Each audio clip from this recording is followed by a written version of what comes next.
Hi, my name is Stuart Weems and thanks for listening to the Investopoly podcast. My goal is to give you simple, easy to understand insight, strategies and tips to help you master the game of building wealth. And in this episode, I'd like to talk about what makes a better investment. That is, do houses make better investments or do apartments make better investments?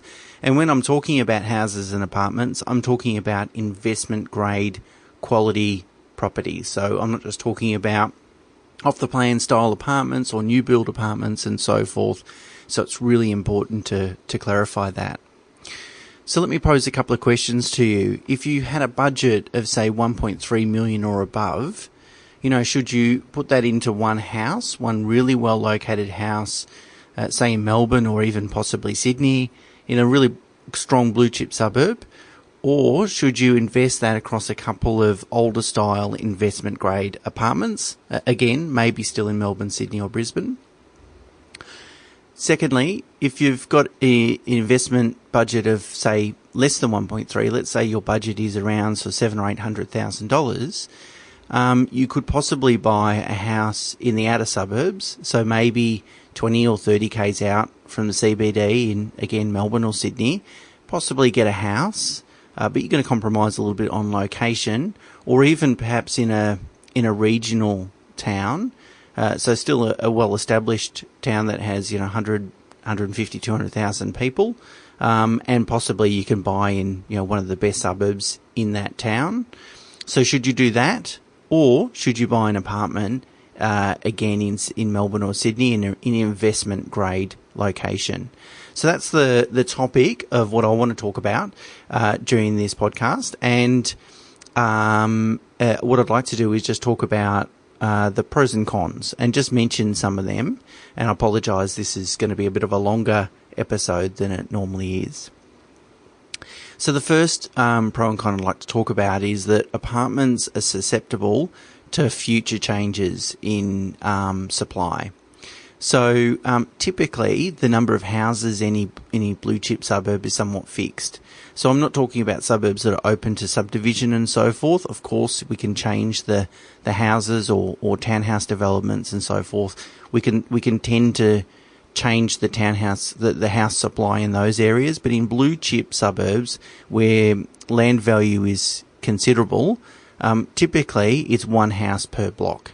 And so if you look at a really blue chip suburb like East Melbourne, for example, on the fringe of the city, the number of houses in East Melbourne over the last 60 years probably hasn't changed very much at all.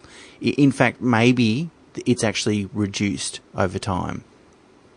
Whereas the number of apartments in a small geographical location can change considerably. All you need is a couple of really large-scale developments, and you've changed the supply of apartments in a very small geographical location by a large amount.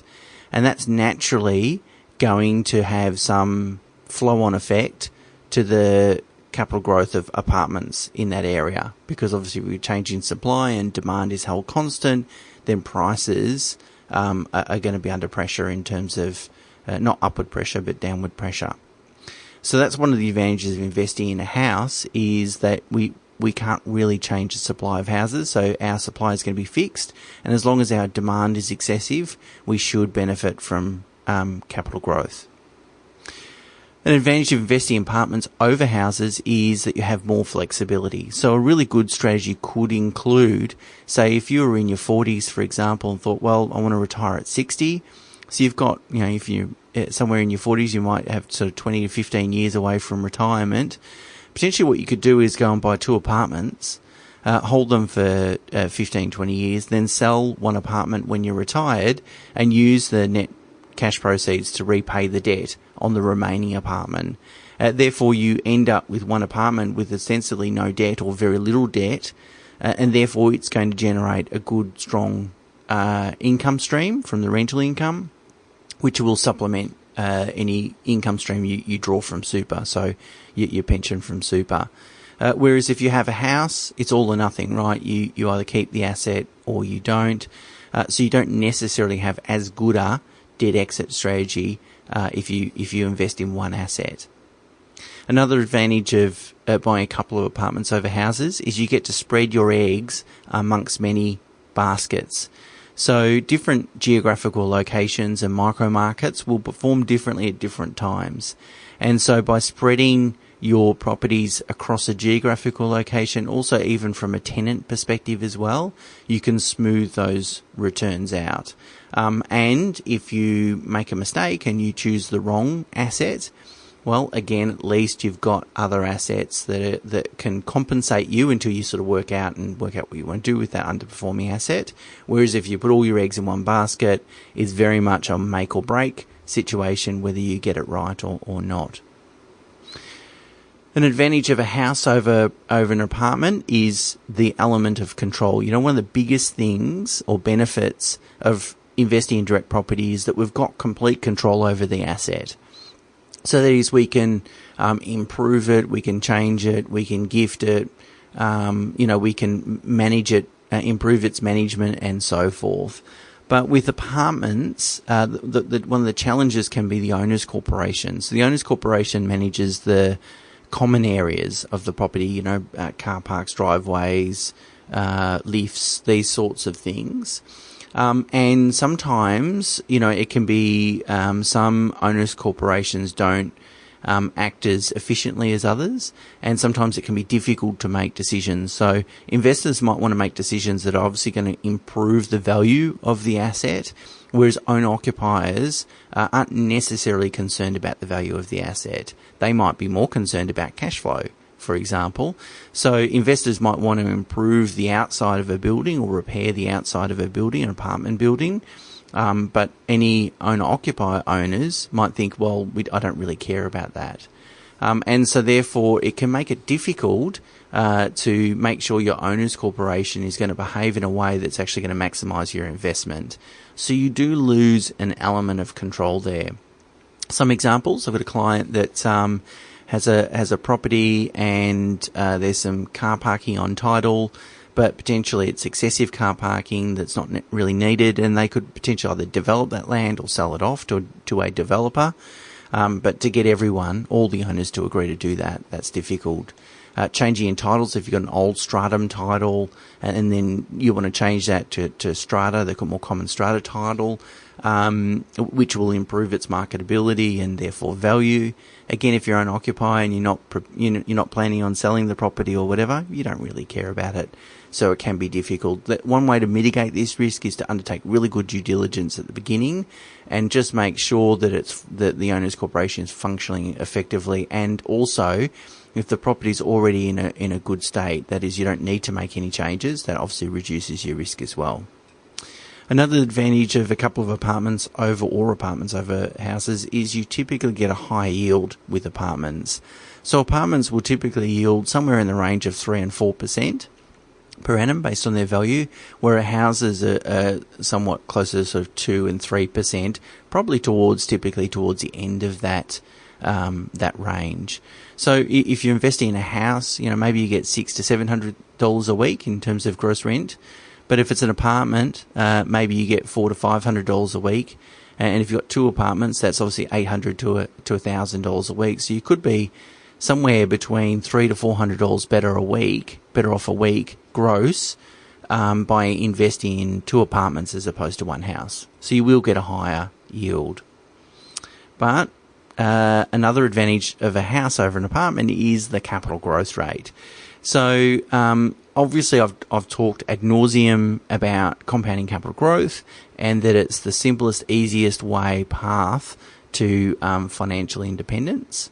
When we build financial plans for people, we assume we prepare a financial model to work out whether the strategy is going to work, and one of the key underlying assumptions in that model is the growth rate in investment grade property, and we assume a growth rate of 7.5% over the long term, on average, and that's assuming the inflation rate's 2.5%, so really 5% real growth.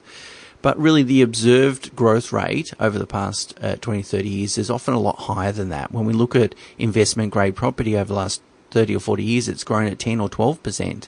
So we've been conservative in our assumptions, which is fine, but we've got to understand that, property is going to produce really strong growth. So what I did is I just picked at random some most recent sales in a patch in Melbourne, in inner city blue chip Melbourne, and then a street or a couple of streets in Geelong, in a suburb called Newtown. I come from Geelong, so I know it quite well. It's a regional city in Victoria, but what I'm sort of trying to compare is what's the growth differential between a blue chip house in Melbourne and, say, a really well-located house in a regional centre. So let's see what the growth differential is. So I picked 59 Donald Street in Paran. It's grown at 10.4% over the last 37 years. So massive growth.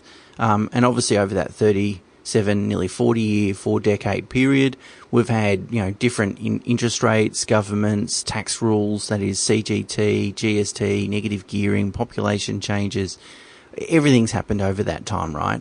And I would argue that demand for that location over the next 40 years will be stronger than what it has been over the past 40 years. But anyway, so I compared that to a couple of houses in Geelong.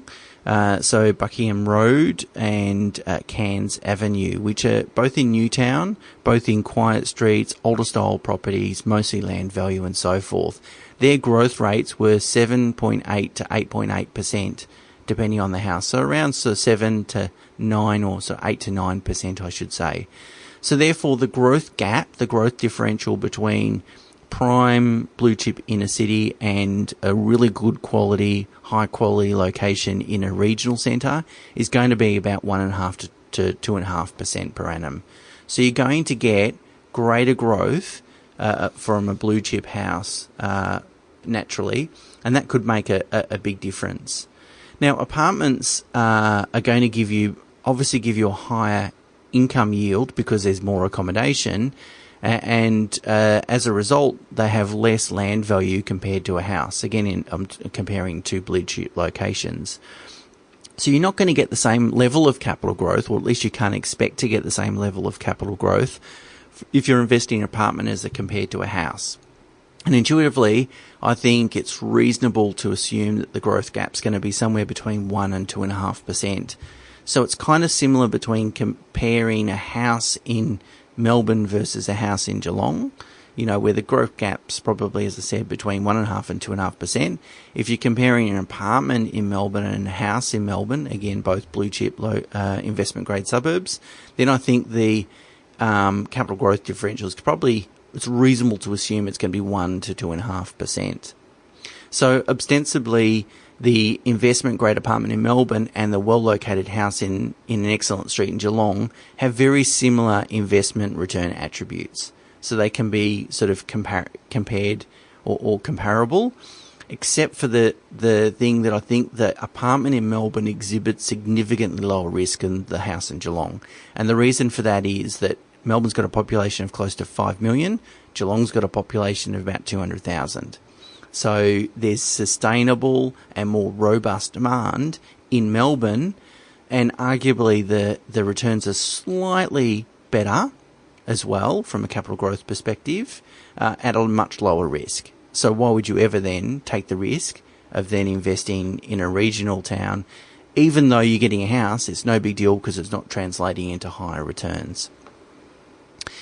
Some other considerations: what other investments do you have? So, if you've already got a very strong asset base of shares and other property and so forth, then putting a lot of wealth into one asset, being a house, isn't such a big deal.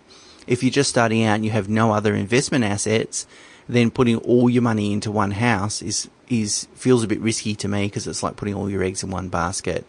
So really it depends on, your goals and other assets and risk profile and so forth, and that's what you need to take into account when deciding how to allocate your budget. People often ask, is it worth investing in adjoining suburbs? So, if I can't afford in a blue chip location, maybe I move a little further out. And my answer is exactly the same answer is to the regional Geelong example.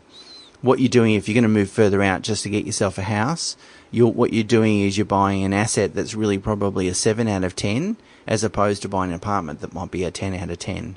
And at the end of the day, it's the quality of the returns that will determine, the quality of the investment that will determine the returns. So moving further out or moving into a adjoining suburb, one that hasn't demonstrated the capacity to be able to generate growth, might work out. And certainly there has been examples of it working out.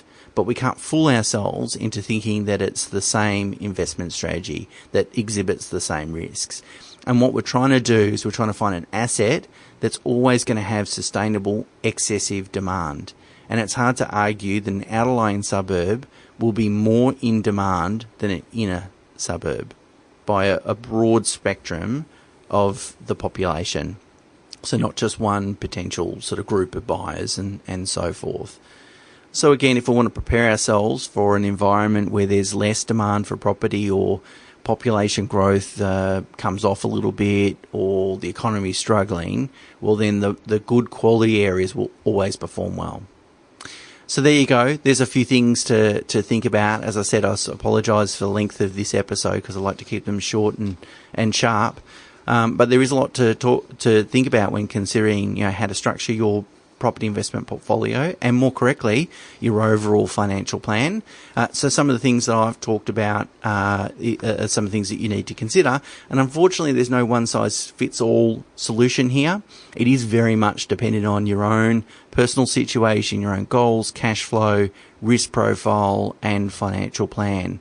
But anyway, there you go. You have some of the things that we like to consider when giving that sort of advice. So until next time, take care. Bye for now.